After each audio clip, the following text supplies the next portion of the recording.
हाय। So dear students, इस video में हम बहुत इम्पोर्टेंट कन्वर्स, इनवर्स और contrapositive of conditional statement इसके बारे में चेकआउट करेंगे। ठीक है। Converse, inverse and contrapositive of conditional statement. Conditional statement का कन्वर्स, इनवर्स और कॉन्ट्रा पॉजिटिव ये देखेंगे। ठीक है। तो देखो, P इम्प्लाइज Q ये कंडीशनल होता है। Conditional statement that is if P then Q। ठीक है। तो इसका कन्वर्स क्या होगा? कन्वर्स होगा Q implies P, that is if Q then P। इसका इनवर्स क्या होगा? Inverse negation of P implies negation of Q, that is if not P then not Q, if not P then not Q। ये इसका inverse हो जाएगा। तीसरा important है Contra positive. Contra positive ये हो जाएगा negation of Q implies negation of P, that is if not Q then not P। ठीक है। तो देखिए, ये हो गया इनवर्स, कन्वर्स, इनवर्स और कॉन्ट्रा पॉजिटिव। तो आपको क्या देखना है? P implies Q है, ये कंडीशनल स्टेटमेंट, और इस कंडीशनल स्टेटमेंट के बेस पर हम 3 न्यू स्टेटमेंट निकाल रहे हैं। वो भी कंडीशनल ही है, लेकिन जब P इम्प्लाइज Q है तो Q इम्प्लाइज P कन्वर्स हो जाता है P इम्प्लाइज Q का। In fact P implies Q and Q implies P both are converse of each other. ठीक है। और इनवर्स क्या हो जाता है? Negation of P implies negation of Q, ये इसका इनवर्स हो गया। और कॉन्ट्रा पॉजिटिव होता है negation of Q employees negation of P। ठीक है। अब आते हैं इंपॉर्टेंट रिजल्ट। जैसे मैंने बोला था कि कंडीशनल, बाई कंडीशनल और उसके आगे के जितने भी टॉपिक है, conditional, biconditional, converse, inverse, contrapositive, इन सब में ये थोड़े से टॉपिक मेमोरी बेस्ड है। कुछ इंपॉर्टेंट रिजल्ट्स है कंडीशनल स्टेटमेंट के और बाई कंडीशनल स्टेटमेंट के, उनको आपको याद रखना पड़ेगा। जैसे एग्जाम्पल, फर्स्ट इंपॉर्टेंट रिजल्ट जो अपन जान चुके हैं पहले से ही कि P implies Q, that is the conditional statement is equal to negation of P disjunction Q। ठीक है। P implies Q is equivalent to negation of P disjunction Q, बहुत इंपॉर्टेंट रिजल्ट है। उसके बाद में इसी में से नेगेशन आ जाता है इसका, P implies Q का नेगेशन। आप डायरेक्टली यहाँ नेगेशन लगाइए, डी मॉर्गन्स लॉ लगा दीजिए, तो ये हो जाएगा P conjunction negation of Q। ये बन गया आपका नेगेशन ऑफ कंडीशनल स्टेटमेंट। ठीक है। ये 2 रिजल्ट्स हो गए। तीसरा आपने एक और चीज देखा था कि बाई कंडीशनल स्टेटमेंट, ये बाई कंडीशनल स्टेटमेंट है। बाई कंडीशनल स्टेटमेंट ये इक्वल होता था P implies Q conjunction Q implies PK, meaning by that the biconditional statement is equivalent to the conjunction of conditional and its converse। ये एक दूसरे के converse है और उन दोनों का कंजक्शन कर दिया तो बाई कंडीशनल स्टेटमेंट मिलता है। क्लियर? अच्छा, उसके बाद में नेगेशन भी हो गया। ठीक है। तो ये इंपॉर्टेंट डी मॉर्गन्स लॉ तो ऑलरेडी जानते ही है। डी मॉर्गन्स लॉ का यूज हम कर लेंगे, एक लिख ही देते हैं। Negation of P conjunction Q is negation of P, ये कंजक्शन डिसजंक्शन में कन्वर्ट हो गया, और negation of P disjunction Q is negation of P, ये डिसजंक्शन कंजक्शन में कन्वर्ट हो गया, ये डी मॉर्गन्स लॉ है। ठीक है, तो डी मॉर्गन्स लॉ सबको याद रहता है। फिर ये पी इम्प्लॉइज क्यू इक्विवेलेंट है negation of P disjunction Q के, negation of P implies Q यानी इस कंडीशनल स्टेटमेंट का नेगेशन, फिर यहाँ से ऑटोमेटिकली निकल जाता है P conjunction negation of Q. और बाई कंडीशनल स्टेटमेंट इक्विवेलेंट होता है conjunction of conditional and its converse और डी मॉर्गन्स लॉ। ठीक है, उसके बाद अब हम आते हैं कन्वर्स, इनवर्स और कॉन्ट्रापॉजिटिव में। पी इम्प्लाइज क्यू का converse Q implies P implies Q का inverse negation of P implies negation of Q, और कॉन्ट्रापॉजिटिव ये बहुत इंपॉर्टेंट है, negation of Q implies negation of P. अब कॉन्ट्रापॉजिटिव का भी रिजल्ट हमने देखा है, सबसे इंपॉर्टेंट रिजल्ट पे और आ गए। Fifth one is that P implies Q is equivalent to its contrapositive. P implies Q, that is the conditional statement, is equivalent to its contrapositive। ये तो इसका contrapositive है, तो contrapositive और conditional statement का contrapositive और conditional statement ये दोनों सेम सेंस देते हैं, सेम मीनिंग देंगे। देखेंगे हम, हालांकि हमने इसको ट्रूथ टेबल से ऑलरेडी कंडीशनल स्टेटमेंट के 3 इंपॉर्टेंट रिजल्ट्स में डिस्कस कर लिया है, तो ट्रूथ टेबल से आपने वेरीफाई कर लेना है। तो ये जो कॉन्ट्रापॉजिटिव इसलिए इम्पोर्टेंट है कि कॉन्ट्रापॉजिटिव कंडीशनल स्टेटमेंट का जो होगा वो negation of Q implies negation of P, और दोनों का सेम सेंस होगा, सेम मीनिंग होगा। आप बोलिए if P then Q is equivalent to if not Q then not P, ये ठीक है। और भी बहुत इंटरेस्टिंग रिजल्ट आने वाले हैं कॉन्ट्रापॉजिटिव में, तो एग्जाम्पल स्टार्ट करते हैं। इस एग्जाम्पल को देखिए, क्या बोल रहा है, if X is square then X is rectangle.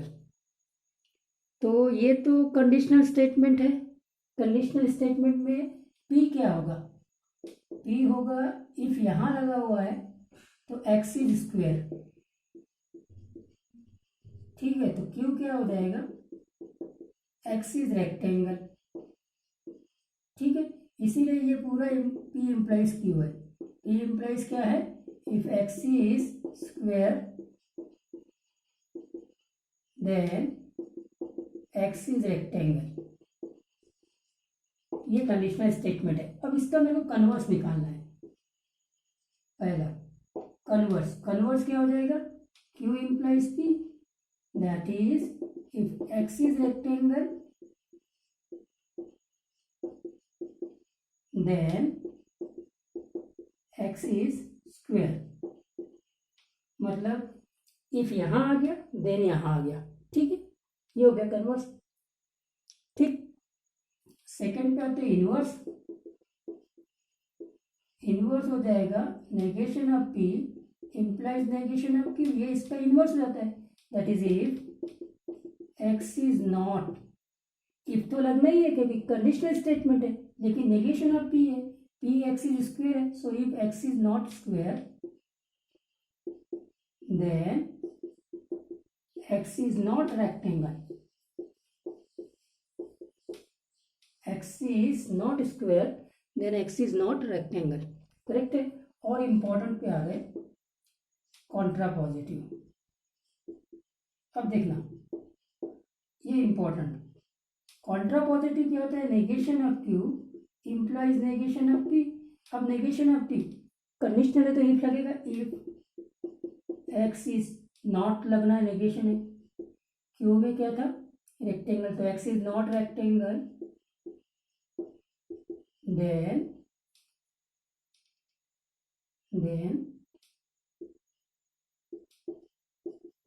X is not square,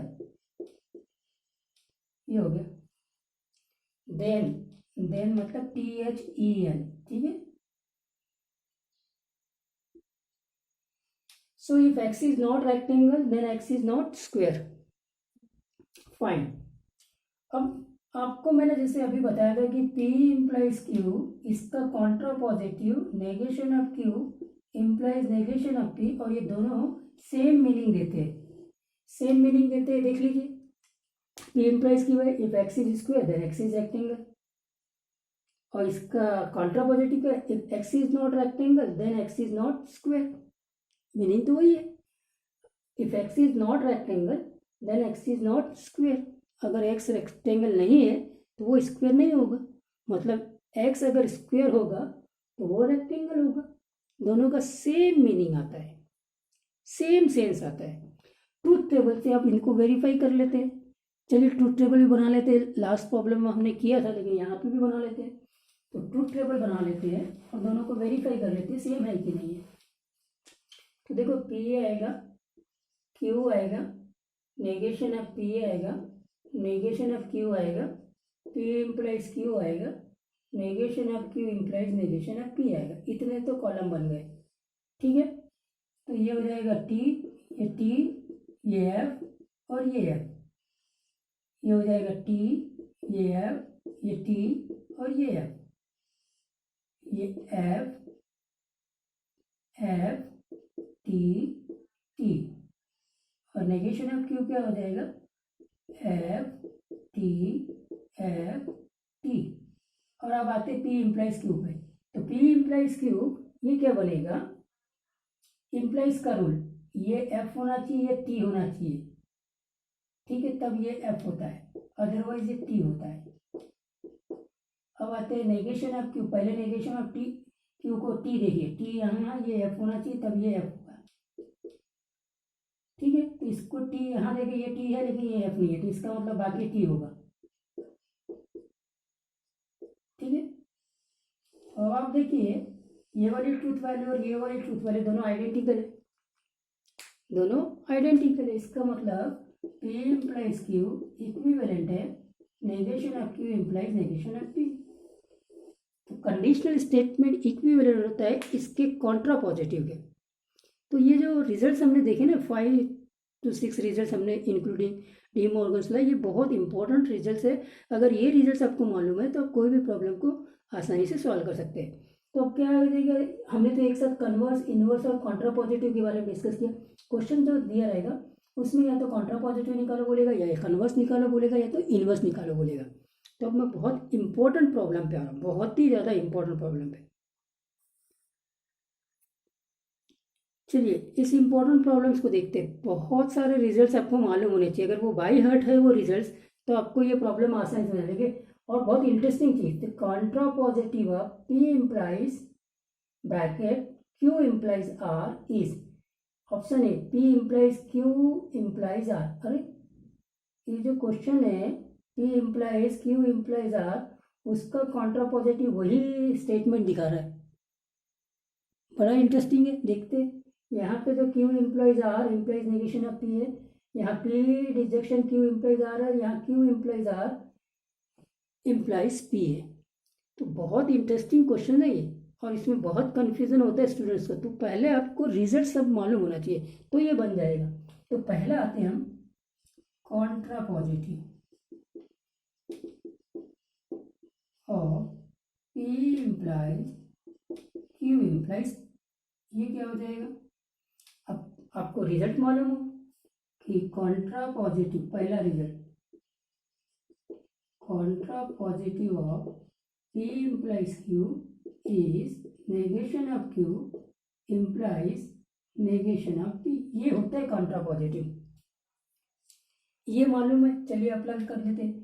तो क्या आ जाएगा, negation of Q implies R implies negation of P, ये हो गया कॉन्ट्रा पॉजिटिव, पहला रिजल्ट। ऑप्शन में कहीं नहीं है।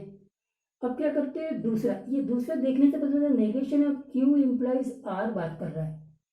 तो देखो negation of Q implies R, ये एक्चुअली में होता है Q conjunction negation of R. अब यहाँ कंजक्शन में डिजेक्शन कर दिया और डिजेक्शन में कंजक्शन कर दिया, या नेगेशन इधर है कि इधर है, ये रिजल्ट एग्जैक्टली याद नहीं है तो डेफिनेटली प्रॉब्लम आपका रॉन्ग सॉल्यूशन देगा, करेक्ट है, आप अटेम्प्ट ही नहीं करेंगे। तो ये इसीलिए मैं बोला था कि ये जो रिजल्ट्स मैंने बताया ना, ये आपको बाय हार्ट होना चाहिए, तो ये प्रॉब्लम कुछ खास नहीं है। तो यहाँ पे लगा देते हैं। तो ये क्या है, पहले वाले जैसे कि वैसे, तो ये जैसे कि वैसे Q इम्प्लाइज R, ठीक है, नहीं नेगेशन लगाना है इसका, Q conjunction negation of R और ये इम्प्लाइज नेगेशन ऑफ P। तो ये negation of Q implies R लगा दिया हमने, ठीक है सब। यहाँ देखिए फिर से कहीं पे भी कोई ऑप्शन नहीं मिल रहा है। फिर अब आगे क्या करें, अब आगे कॉन्ट्रा पॉजिटिव हो गया, नेगेशन ऑफ कंडीशनल हो गया, अब ये दिखा है। तो ये देखने से तो ये बदलता है कि ये सिंपली कंडीशनल स्टेटमेंट है।